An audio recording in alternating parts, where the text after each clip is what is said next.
বিসমিল্লাহির রহমানির রহিম। প্রিয় শিক্ষার্থীবৃন্দ, তোমরা যেখান থেকে আমার এই ক্লাসটি দেখছো, সকলকে আমি আমার আন্তরিক অভিনন্দন এবং শুভেচ্ছা জানাচ্ছি। আশা করি তোমরা ভালো আছো। আমরা সবাই জানি যে সারা পৃথিবীব্যাপী মহামারী আকার ধারণ করা করোনা ভাইরাসের কারণে আমাদের শ্রেণী কার্যক্রম অর্থাৎ আমাদের বিদ্যালয়ের শ্রেণী কার্যক্রম বন্ধ রয়েছে। আমরা পরস্পর থেকে বিচ্ছিন্ন আছি। আমরা তোমাদের কার্যক্রমগুলো করতে পারছি না, সাথে সাথে তোমরাও শ্রেণীকক্ষে আসতে পারছো না। তারপরে এই যে বন্ধ থাকাকালীন যে সময় তোমাদের লেখাপড়ার ক্ষতি হচ্ছে, এই ক্ষতি পুষিয়ে নেওয়ার জন্য এই অনলাইন ক্লাস। আজকে আমি আজকের ক্লাসে তোমাদের অষ্টম শ্রেণীর বিজ্ঞান বইয়ের দ্বিতীয় অধ্যায় আলোচনা করব, জীবের বৃদ্ধি ও বংশগতি। জীবের বৃদ্ধি ও বংশগতি আমাদের আলোচনা এই শিরোনামে লেখা আছে জীবের বৃদ্ধি ও বংশগতি, যে জীব কিভাবে বৃদ্ধিপ্রাপ্ত হয় এবং কিভাবে বংশ বিস্তার করে, সেখানে এই আলোচনা এসছে। তা আমরা জানি যে এই জীবের বৃদ্ধিটা কিন্তু হয় কোষ বিভাজনের মাধ্যমে।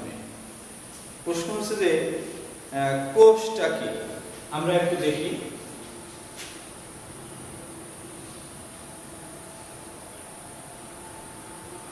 আমাদের বিজ্ঞান বইয়ে দুই ধরনের কোষ দেওয়া হয়েছে, একটা হলো উদ্ভিদ কোষ আর একটা হলো প্রাণী কোষ।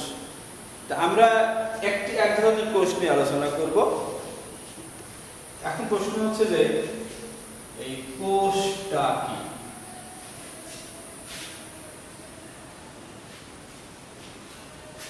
জীবদেহ গঠনকারী ক্ষুদ্র ও কার্যকরী একককেই কোষ বলে।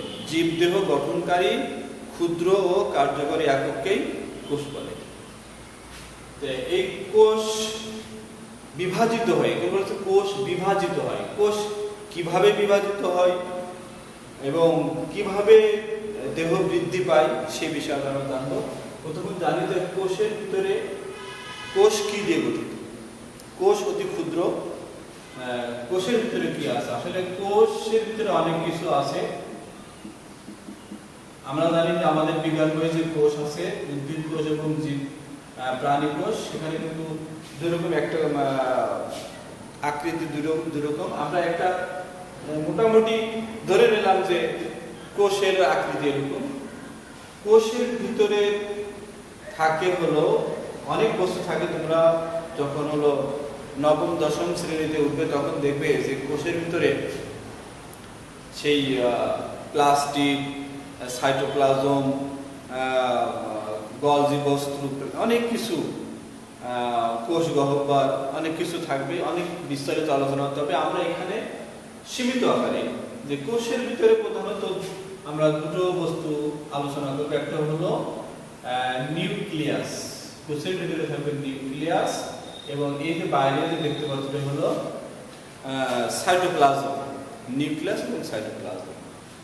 আর বাইরে যেটা হলো সেটা কোষ পর্দা বা ঝিল্লি বা যেটা বলো, এটা আমাদের মোটামুটি একটা ধারণা থাকবে।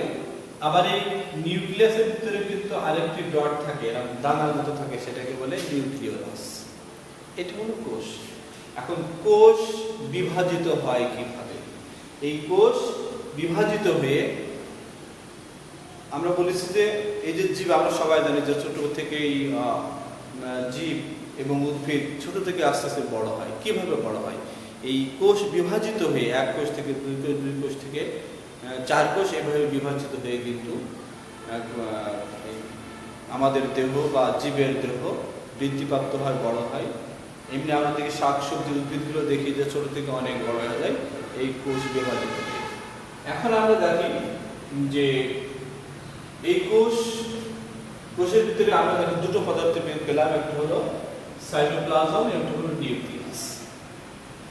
এখন এই বিভাজন আরেকটা জিনিস হচ্ছে, কোষ প্রধানত কয় প্রকার? কোষ দুই প্রকার। একটা হলো দেহকোষ আর একটা হলো জনন কোষ। দেহকোষটাকে যে কোষ বিভাজিত হয়ে দেহ গঠন করে। দেহ আজ বলা আমরা ছোট থেকে বড় হচ্ছে, প্রাণী, উদ্ভিদ। দেহ যখন যে কোষ বিভাজিত দেহ গঠন করে এই কোষগুলো দেহকোষ।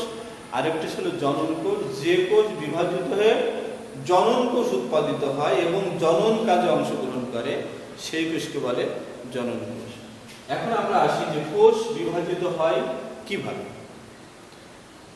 কোষ বিভাজিত হয় কোষের ভিতরে যে সাইটোপ্লাজম নিউক্লিয়াস থেকে তারা বিভাজিত হয়ে এক কোষ থেকে দুই কোষ, দুই কোষ থেকে চার কোষ এবং বহু কোষে রূপান্তরিত হয়। এখন আমরা দেখি আমাদের বইয়ে কোষের যে বিভাজন দেওয়া আছে সেটা হলো 3 প্রকার।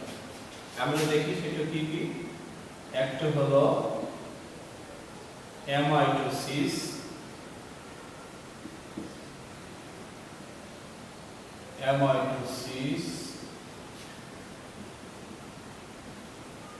Mitosis, meiosis.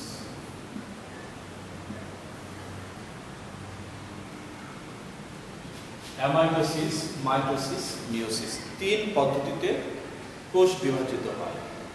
তা আমরা প্রথমে আসি যে অ্যামাইটোসিস। এই অ্যামাইটোসিস বিভাজনকে আবার তাকে বলা হয় প্রত্যক্ষ কোষ বিভাজন, অর্থাৎ সরাসরি এক কোষ থেকে দুই কোষ, অর্থাৎ এই কোষ বিভাজনের মাঝে তেমন বিশেষ কোনো ধাপ অতিক্রম করতে হয় না। এই জন্য এই কোষকে বলা হয় যে অ্যামাইটোসিস। এই বিভাজন পদ্ধতিকে বলা হয় অ্যামাইটোসিস বিভাজন বা প্রত্যক্ষ কোষ বিভাজন পদ্ধতি। মাইটোসিস কোষ বিভাজন, পরোক্ষ বা সমীকরণিক কোষ বিভাজন। তারপর হচ্ছে মিওসিস, হ্রাসমূলক কোষ বিভাজন, অর্থাৎ যে কোষ বিভাজিত হয়ে প্রথমে কোষের ক্রোমোজোম সংখ্যা অর্ধেক হয়ে যায়, এই ধরনের বিভাজনকে বলা হয়, সেটা পরে বিস্তারিত আসছে। আমরা প্রথমে দেখব অ্যামাইটোসিস বিভাজন। তার আগে আমরা মনে রাখি এই অ্যামাইটোসিস বিভাজনে আমরা মনে রাখি যে অ্যামাইটোসিস পদ্ধতি কিভাবে কোষ বিভাজিত হয়।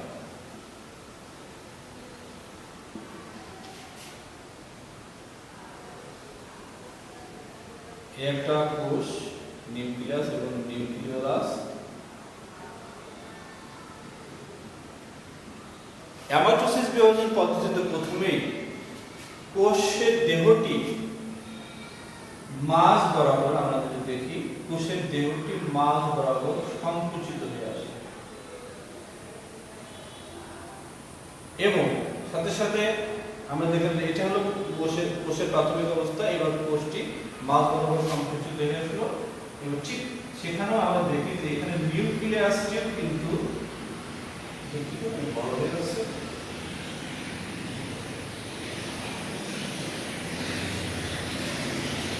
এবং এর ভিতরে যে নিউক্লিয়াস সেটাও দুই ভাগে বিভক্ত হয়ে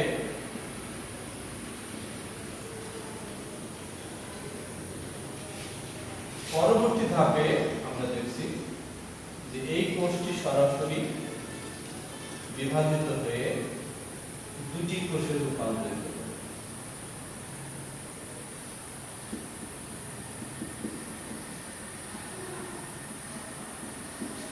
দুটি কোষে রূপান্তরিত। এখন প্রশ্ন আছে এই কোষটাকে কি বলে? যে কোষটি বিভাজিত হলো এই কোষকে বলে মাতৃকোষ বা মাদার সেল। আর যে দুটি নতুন কোষ সৃষ্টি হলো অবদ্ধ কোষ বা ডটার সেল।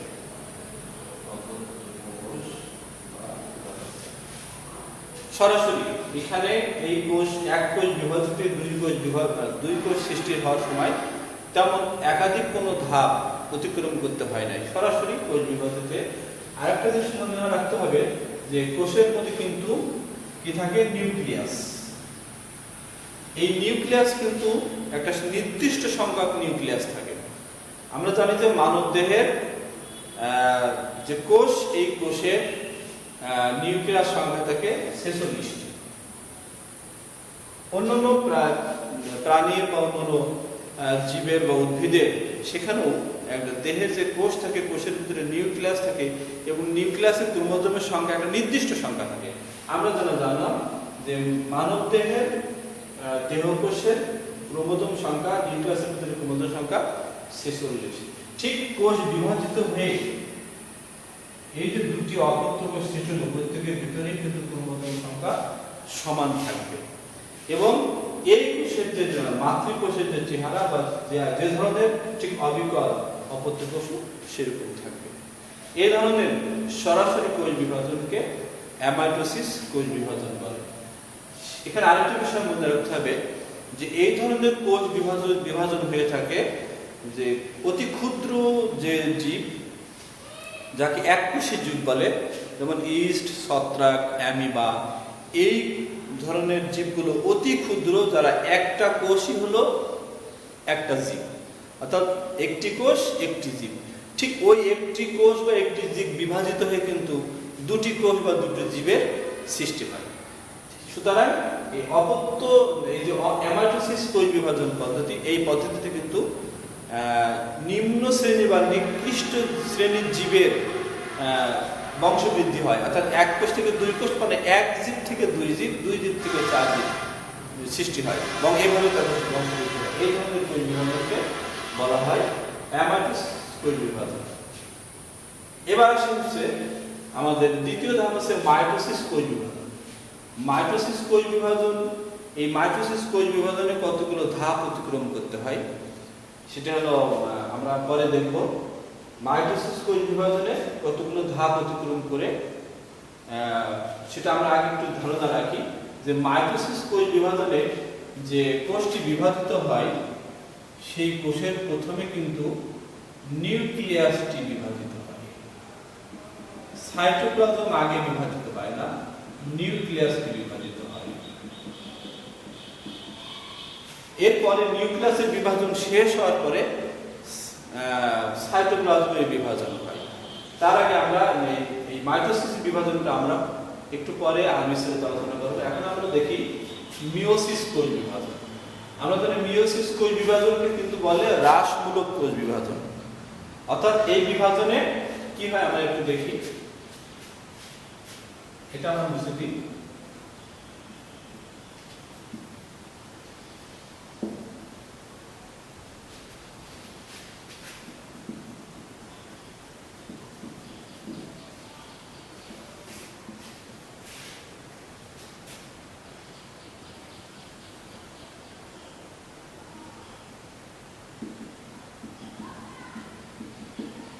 এক কোষ থেকে আমরা জানি যে মাতৃকোষের ক্রোমোজোম সংখ্যা 46।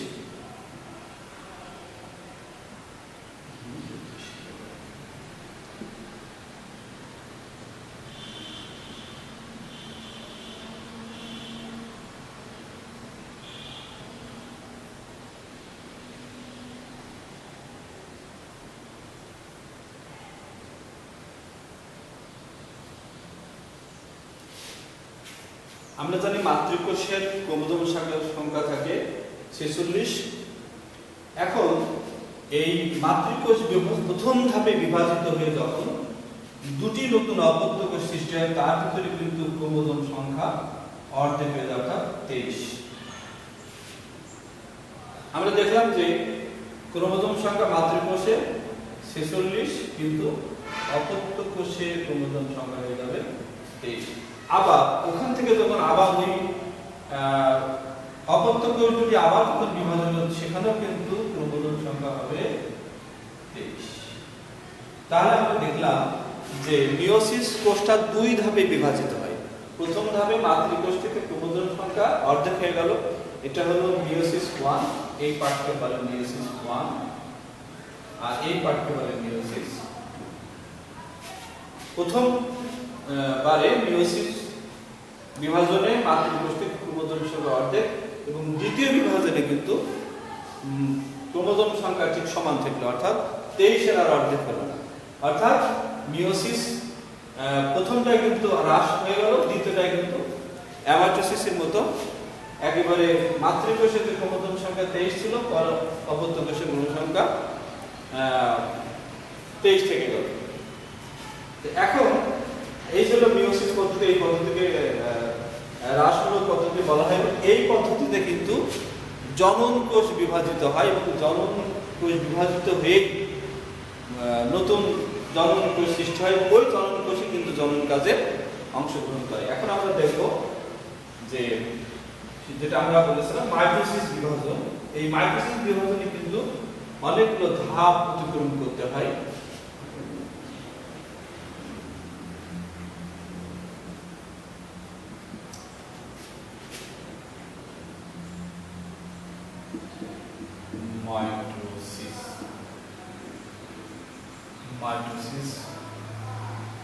মাইটোসিস কোষ বিভাজনে আমরা জানি যে কোষের যে দুটি অংশ থাকে, একটি হলো নিউক্লিয়াস এবং সাইটোপ্লাজম।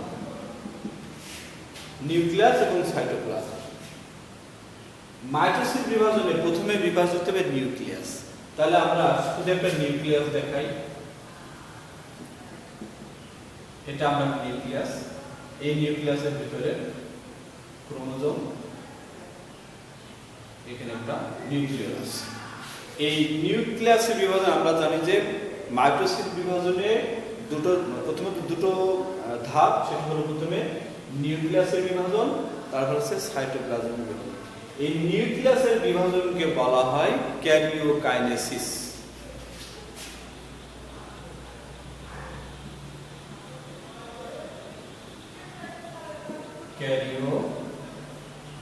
ক্যারিওকাইনেসিস। আর সাইটোপ্লাজমের বিভাজনকে বলা হয় সাইটোকাইনেসিস।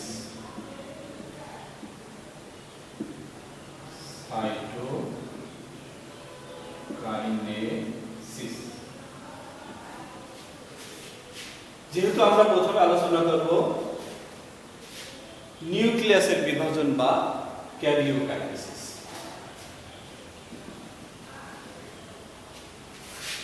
এই নিউক্লিয়াসের বিভাজনে অর্থাৎ বিভাজিত হতে হলে এর আবার কয়েকটা পর্যায় আছে। সেটা হলো যে নিউক্লিয়াস বিভাজিত হওয়ার সময় নিউক্লিয়াসকে কিছু প্রস্তুতিমূলক কাজ করতে হয়।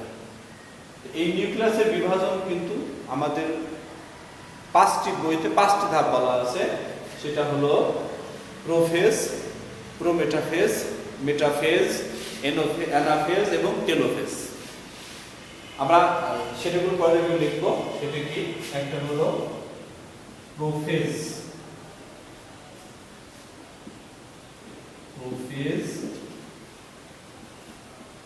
প্রোমেটাফেজ,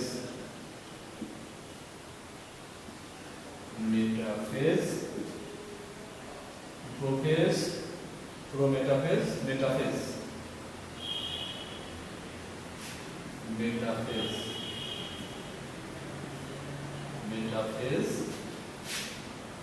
অ্যানাফেজ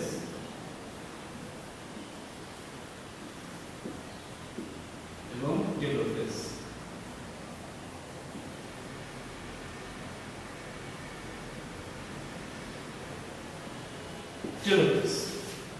এই পাঁচ ধাপে, এই পাঁচটি পর্যায়ে, পাঁচটি ধাপে কিন্তু সেই নিউক্লিয়াস বিভাজিত হয়। তো তার আগে মনে রাখি যে এই পাঁচটি ধাপ ছাড়াও নিউক্লিয়াস বিভাজিত হলে নিউক্লিয়াসকে একটি প্রস্তুতিমূলক কাজ করতে হয়। সেই প্রস্তুতিমূলক কাজকে বলা হয় ইন্টারফেস। আমরা এখানে দেখে থাকি ইন্টারফেস।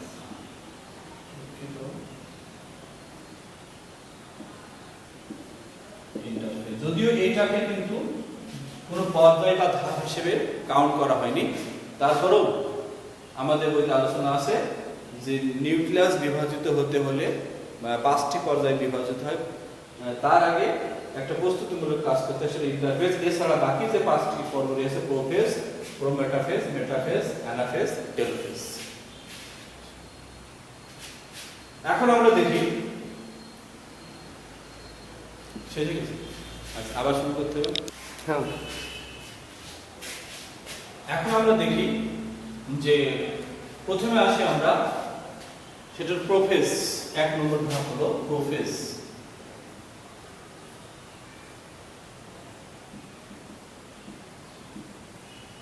প্রোফেজ ধাপে সেটা হলো কি, প্রোফেজ ধাপে কিন্তু নিউক্লিয়াস কি হয়, আমরা আগেতে জানি যে নিউক্লিয়াসকে কিছু প্রস্তুতিমূলক কাজ করতে হয়,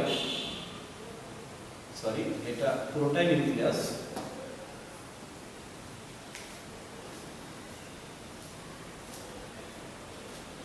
এই নিউক্লিয়াস কি হয়, নিউক্লিয়াসের ভিতরে যে চিকন সুতোর মতো থাকে এটাকে ক্রোমোজোম বলে। ক্রোমোজোম গুলো কিছুটা মোটা এবং কিছুটা খাটো আকৃতি লাভ করে, এটা আমরা একটু দেখি।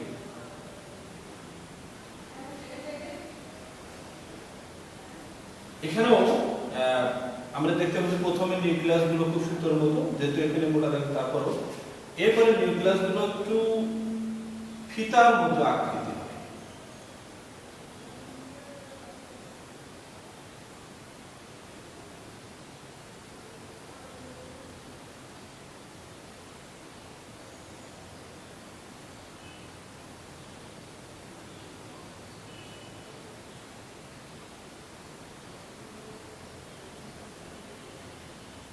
এখান থেকে কি হয়, এই ধাপে কিন্তু কোষ থেকে পানি ঝরে যায় এবং যে সুতোর মতো ছিল সেগুলো কিছুটা ফিতার মতো।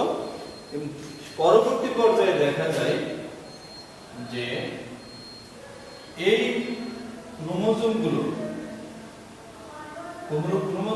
দুটি অনুদৈর্ঘ্য ভাবে বিভাজিত হয়ে, সেটা কেমন এখানে আমরা দেখছি যে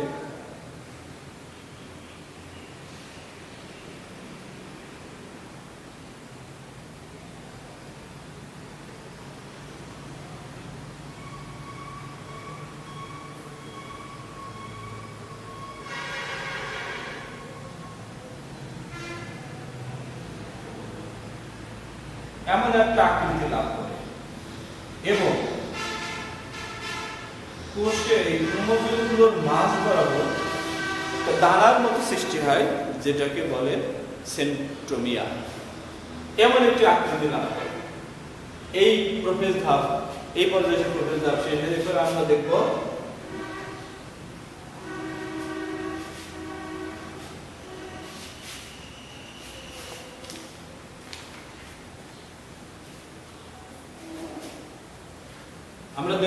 প্রোমেটাফেজ।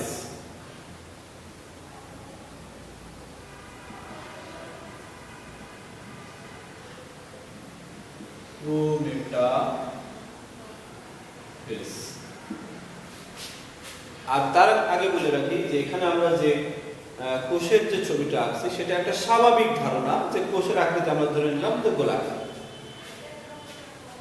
প্রোমেটাফেজ, প্রোফেজ বা প্রোমেটাফেজ, এইভাবে এই ধাপে আমরা দেখি যে কোষের আকৃতি আর ওরকম বা নিউক্লিয়াসের আকৃতি ওরকম থাকে না। এরকম একটা আমরা জানি যে কোষের চারিদিকে যে নিউক্লিয়াসের চারিদিকে যে একটা পর্দা থাকে, এই পর্দাটা কিন্তু এই ধাপে এসে আস্তে আস্তে বিলুপ্ত হতে থাকে এবং এখানে এসে আমরা দেখতে পারি যে এই কোষে কিছুটা সুতার মতো বা কিছু তন্তুর মতো আসে।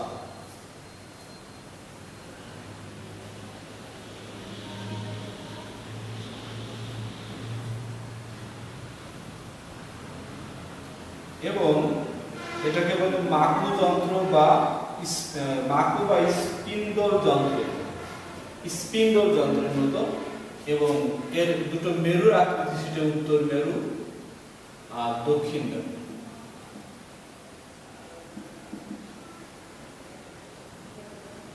মেরুর মতো এরকম দেখা যায়। এবং এই যে আগে যে ক্রোমোজোমের নিউক্লিয়াসের ভিতরে যে নিউক্লিওলাস ছিল সেটা এখানে সে বিলুপ্তির দিকে থাকে, অর্থাৎ শেষ হয়ে যায়, হারিয়ে যাওয়ার দিকে থাকে।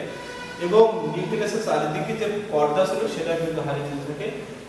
এবং ক্রোমোজোম গুলো কি করে, এই যে স্পিন্ডল তন্তু, স্পিন্ডল যন্ত্রের ভিতরে যে তন্তু বা আঁশের মতো দেখা যায়, এটি স্পিন্ডল তন্তু বলে, যাকে ট্রাকশন বলে বা স্পিন্ডল তন্তু বলে। এই ক্রোমোজোম গুলো কিন্তু এই তন্তুর সাথে সেই সেন্ট্রোমিয়ার দ্বারা আটকে থাকে।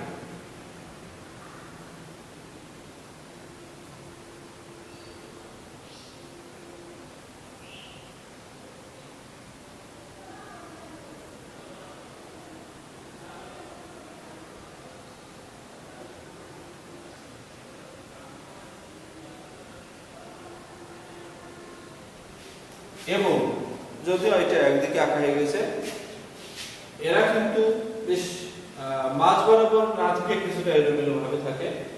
এই পর্যায়ে এসে এটা হলো ক্রোশের দ্বিতীয় ধাপ, প্রোমেটাফেজ। এরপরে আসছি আমরা মেটাফেজ ধাপে কি হয়।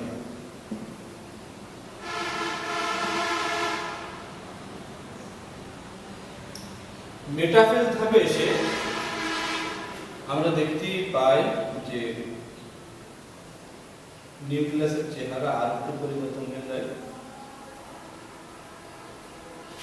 এবং এখানেও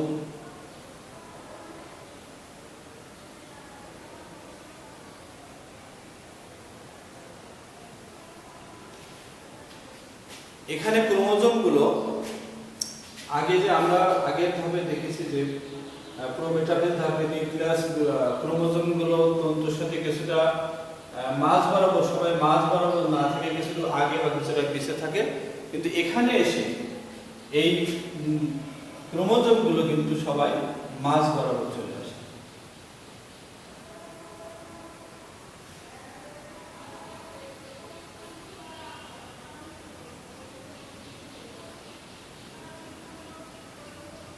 মাঝ বরাবর চলে আসে।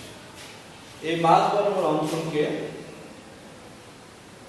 বিষুবীয় অঞ্চল, মাঝ বরাবর অঞ্চলকে বিষুবীয় অঞ্চল বলে।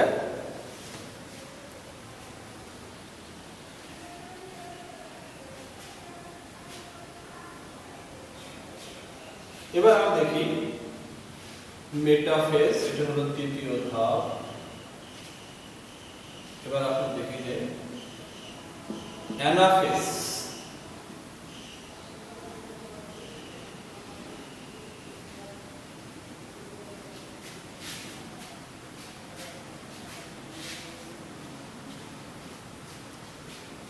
অ্যানাফেজ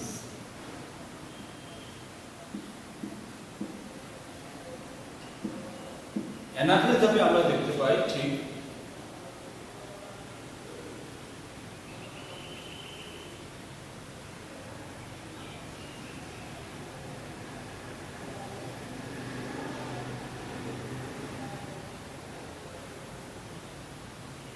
অ্যানাফেজ ধাপে এসে যেহেতু মাঝ বরাবর অবস্থান করে, এখানে এসে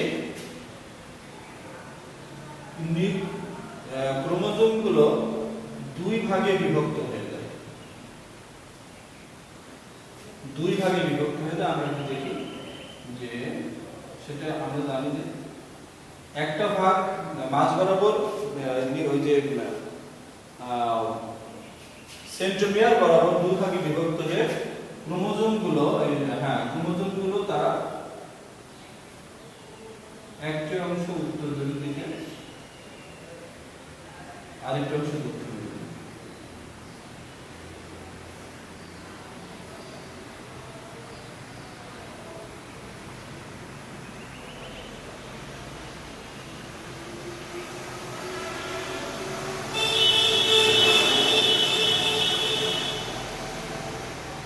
এইভাবে ক্রোমোজোমগুলো আমাদের আগের ধাপে মাঝ বরাবর ছিল, কিন্তু এখন ক্রোমোজোমগুলো দুটি ভাগে বিভক্ত হয়ে একটি ভাগ উত্তর মেরুর দিকে, আরেকটি ভাগ দক্ষিণ মেরুর দিকে তাদের একটা গতি সৃষ্টি হয় এবং তারা সেগুলো একটি ভাগ উত্তর মেরু এবং আরেকটি ভাগ দক্ষিণ মেরুর দিকে যেতে থাকে। আমরা জানি যে মাইটোসিস কোষ বিভাজনের পঞ্চম ধাপ সেটা হলো টেলোফেজ।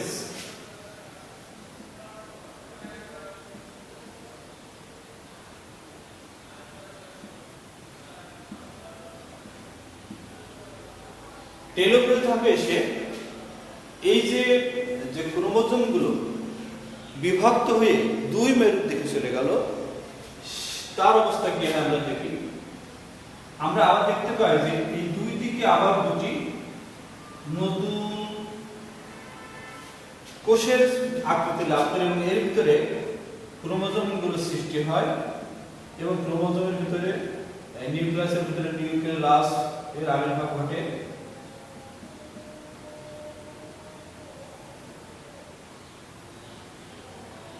এই ধরনের যে নিউক্লিয়াস ক্রোমোজোমের যে নিউক্লিয়াসের যে তন্তু থাকে, যে ট্রাকশন ছিল, সেগুলো আস্তে আস্তে বিলুপ্ত হতে থাকে এবং আমরা দেখতে পাই যে আসলে সেই যে বিভক্ত ছিল সেই বিভক্তগুলো দুই ভাগে চলে গেল এবং নতুন একটা কোষের আকৃতি লাভ করে, দুই পাশে দুটো কোষের একটা আকৃতি লাভ করে। এই পর্যায়ে এসে কিন্তু টেলোফেজ, যেটা যে পাঁচটি ধাপ নিউক্লিয়াস বিভাজনের কাইনেসিসের যে পাঁচটি ধাপ, প্রোফেজ, প্রোমেটাফেজ, মেটাফেজ, অ্যানাফেজ এবং টেলোফেজ, এই ধাপের সমাপ্তি ঘটে। এবার আরেকটি ধাপ, সেটা হলো সাইটোকাইনেসিস। আমরা জানি যে সাইটোকাইনেসিস হলো সাইটোপ্লাজমের বিভাজন। সাইটোপ্লাজম আমরা যদি দেখি যে আমরা শুধু এখন নিউক্লিয়াস দেখব না, এখন আমরা দেখি এটা হলো সাইটোপ্লাজম, মাঝে নিউক্লিয়াস। এখানে কি হয়, এই কোষটিও সেই অ্যামাইটোসিস কোষ বিভাজনের মতো সাইটোপ্লাজমের বিভাজন ঘটে এবং সাইটোপ্লাজম ঠিক এই কোষেও কোষের মাঝ বরাবর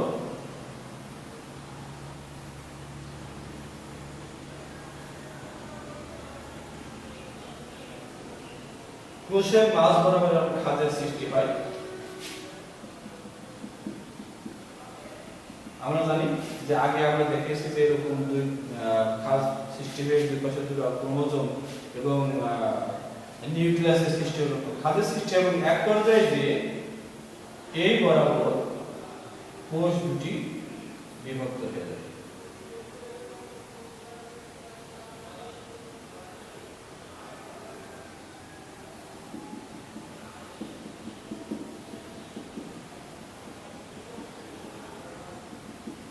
এবং নতুন দুটি কোষের সৃষ্টি হয়, এটা মাতৃকোষ, এটা অপত্য কোষ।